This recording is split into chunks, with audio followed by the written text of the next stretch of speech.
Welcome back to Storytime with Pastor Cullen. Glad you've chosen to be with us again today because we have a great chapter to read.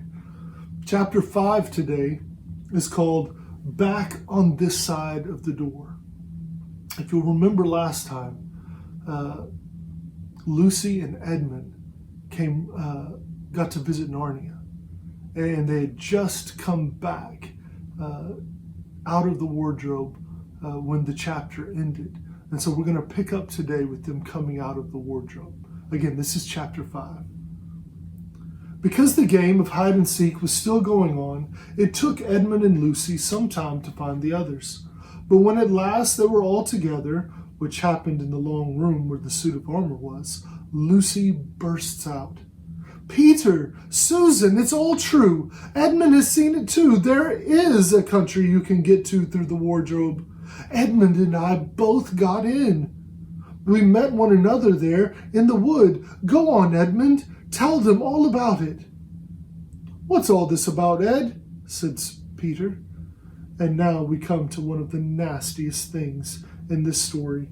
Up to that moment, Edmund had been feeling sick and sulky and annoyed with Lucy for being right, but he hadn't made up his mind what to do.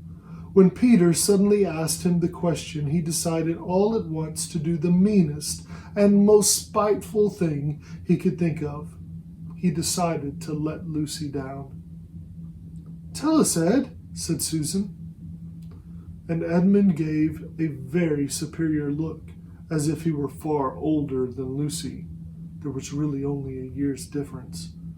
And then a little snigger and said, "Oh yes, Lucy and I have been pretending that all her story about the country and the wardrobe is true. Just for fun, of course. There's nothing there, really." Poor Lucy gave Edmund one look and rushed out of the room. Edmund, who was becoming a nastier person every minute, thought he had scored a great success and went on at once to say, "There she goes again. What's the matter with her? That's the worst of young kids. They always—" "Look here," said Peter, turning on him very savagely. "Shut up. You've been perfectly beastly to Lou ever since she started this nonsense about the wardrobe. And now you go playing games with her about it and setting her off again? I believe you did it simply out of spite." "But it's all nonsense," said Edmund, very taken aback. "Of course it's all nonsense," said Peter. "That's just the point. Lou was perfectly all right when we left home, but since we've been down here, she seems to be going strange in the head, or else turning into a most frightful liar. But whichever it is, what good do you think you'll do by jeering and nagging at her one day and encouraging her the next?" I thought, said Edmund, but he couldn't think of anything to say. "You didn't think at all," said Peter. "It's just spite. You've always liked being beastly to anyone smaller than yourself. We've seen that at school before now." "Do stop it," said Susan. "It won't make things any better having a row between the two of you. Let's go and find Lucy." It was not surprising that when they found Lucy, a good deal later, everyone could see that she had been crying. Nothing they could say to her would make any difference. She stuck to her story and said, "I don't care what you think, and I don't care what you say. You can tell the professor, or you can write to Mother, or you can do anything you like. I know I've met a fawn in there, and I wish I'd stayed there, and you are all beasts. Beasts." It was an unpleasant evening. Lucy was miserable, and Edmund was beginning to feel that his plan wasn't working as well as he had expected. The two older ones were really beginning to think that Lucy was out of her mind. They stood in the passage talking about it in whispers long after they had gone to bed. The result was the next morning they decided that they really would go and tell the whole thing to the professor. "He'll write to Father if he thinks that there's really something wrong with Lou," said Peter. "It's getting beyond us." So they went and knocked on the study door, and the professor said, "Come in." And he got up and found chairs for them and said he was quite at their disposal. Then he sat listening to them with the tips of his fingers pressed together and never interrupting till they had finished the whole story. After that, he said nothing for quite a long time. Then he cleared his throat and said the last thing either of them had expected. "How do you know," he said, "that your sister's story is not true?" "Oh, but," began Susan, and then stopped. Anyone can see from this old man's face that he was perfectly serious. Then Susan pulled herself together and said, "But Edmund said that they had only been pretending." "That's the point," said the professor. "That is a point," said the professor, "which certainly deserves consideration, very careful consideration. For instance, if you will excuse me for asking the question, does your experience lead you to regard your brother or your sister as the more reliable? I mean, which is the more truthful?" "That's just the funny thing about it, sir," said Peter. "Up till now, I'd have said Lucy every time." "And what do you think, my dear?" said the professor, turning to Susan. "Well," said Susan, "in general, I'd say the same as Peter. But this couldn't be true, all this about a wood and the fawn." "That is more than I know," said the professor.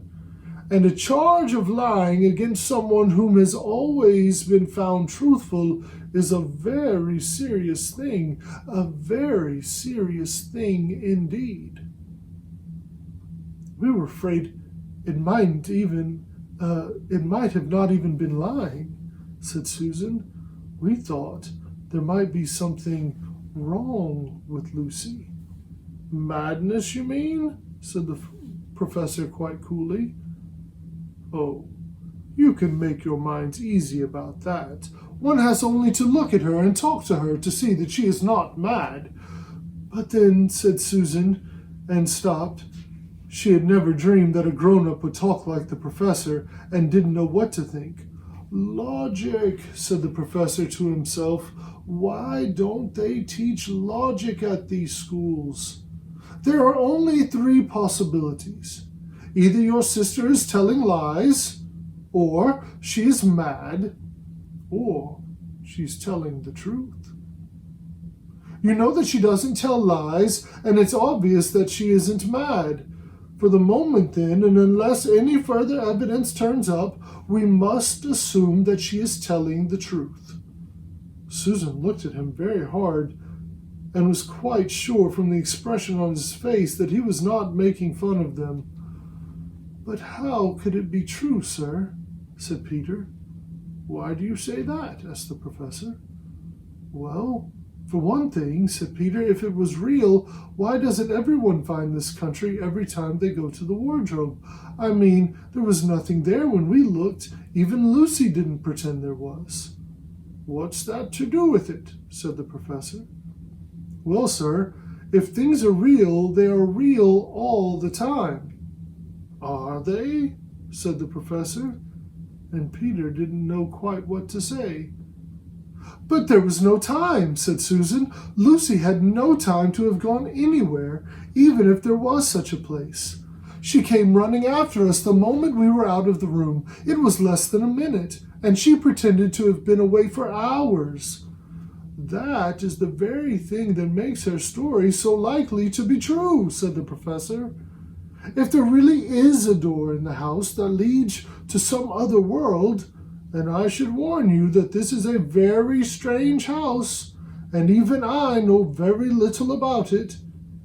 If, I say, she had got into another world, I should not be surprised to find that the other world had a separate time of its own, so that however long you stayed there, it would never take up any of our time. On the other hand, I don't think many girls of her age would invent that idea for themselves. If she had been pretending, she would have hidden for a reasonable time before coming out and telling her story. But do you really mean, sir, said Peter, that there could be other worlds all over the place just around the corner like that? Nothing is more probable, said the professor, taking off his spectacles and beginning to polish them, while he muttered to himself, I wonder what do they teach them at these schools? But what are we to do? Said Susan. She felt that the conversation was beginning to get off the point.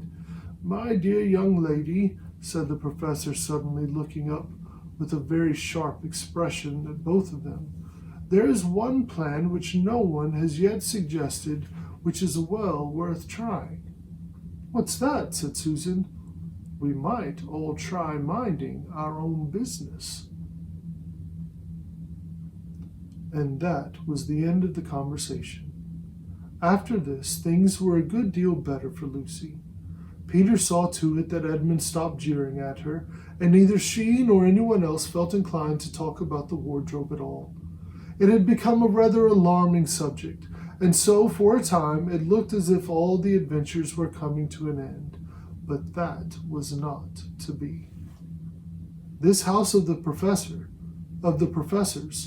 which even he knew so little about, was so old and famous that people from all over England used to come and ask permission to see it. It was the sort of house that is mentioned in guidebooks and even histories. And well it might be, for all manner of stories were told about it, some of them even stranger than the one I'm telling you now. And when parties of sightseers arrived and asked to see the house, the professor always gave them permission, and Mrs. Macready, the housekeeper, showed them around, telling them about the pictures and the armor and the rare books in the library. Mrs. Macready was not fond of children and did not like to be interrupted when she was telling visitors all that she knew. She had said to Susan and Peter almost the first morning, along with a good many other instructions, and please remember, you're to keep out of the way whenever I'm taking a party over the house. Just as if any of us would want to waste half the morning trailing round with a crowd of strange grown-ups, said Edmund, and the other three thought the same. That was how the adventure began for the second time. A few mornings later, Peter and Edmund were looking at a suit of armor and wondering if they could take it to bits, when the two girls rushed into the room and said, Look out! Here comes the Macready and a whole gang with her. Sharp's the word, said Peter, and all four made off through the door at the far end of the room. But when they had got out into the green room and beyond it, into the library, they suddenly heard voices ahead of them and realized that Mrs. Macready must be bringing a party of sightseers up the back stairs instead of the front stairs as they had expected. And after that, whether it was that they lost their heads, or that Mrs. Macready was trying to catch them, or that some magic in the house had come to life and was chasing them into Narnia, they seemed to find themselves being followed everywhere, until at last Susan said, Oh, bother those trippers. Here, let's go into the wardrobe room till they've passed. No one will follow us in there. But the moment they were inside, they heard voices in the passage, and then someone fumbling at the door, and then they saw the handle turning. Quick, said Peter. There's nowhere else, and he flung open the wardrobe. All four of them bundled it inside it and sat there panting in the dark. Peter held the door closed, but he did not shut it, for, of course, he remembered, as every sensible person does, that you should never shut yourself up into a wardrobe. Well, that's the end of our chapter. Next time, we'll look at chapter 6, Into the Forest. But before we go, there is one line that I would like to point out. And parents, I ask that you would take note of this line as well. This is an important line in the book that is one that we can all look at when we think about Jesus. When the professor is speaking about Lucy and her story and trying to judge whether or not she's telling the truth, he gives Peter and Susan 3 options. He tells them that either your sister is telling lies, or she is mad, or she's telling the truth. The same thing can be said about Jesus. When we read the Bible and we hear all the great tales and all the great wonderful miracles that he did, and most importantly, his great teachings about being the Son of God, we have a choice to make. Children and adults, we have a choice to make about Jesus. We must decide, was Jesus a liar? Was Jesus a madman? Or was Jesus telling the truth? And he really is the Son of God. Think about that today. Until next time,